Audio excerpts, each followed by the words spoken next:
डोंगर, दर्या व नद्यांचे सौंदर्य पाहायला कोणाला आवडत नाही। धबधब्यांवरून कोसळतं पाणी आणि आकाशातील ढगांना स्पर्श करणाऱ्या डोंगरांमध्ये एका वेगळ्याच नेत्रसुखाची मजा अनुभवता येते। मात्र असं म्हणतात, आग, हवा आणि पाण्याशी कधीही खेळू नये, कारण ते प्राणघातक ठरू शकतं। कधी व्हिडिओ तर कधी मोबाईलद्वारे सेल्फी घेण्याच्या नादात अनेकांनी जीव गमावले आहेत। नुकताच एक समुद्रातील भयावह व्हिडिओ व्हायरल होत आहे। हा व्हिडिओ पाहून तुम्ही समुद्रात असं धाडस करताना 10 वेळा विचार कराल। पावसाळ्यात तरुण तरुणी भिजण्यासाठी आणि मजा मस्ती करत निसर्गाचा आनंद घेण्यासाठी धबधबे, धरण, नदीवर पोहतात।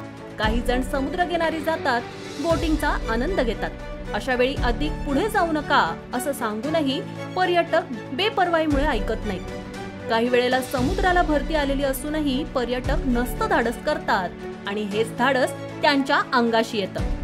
समोर आलेल्या व्हिडिओमध्ये या महिलेला 10 सेकंदात आयुष्यभराची अद्दल घडली आहे।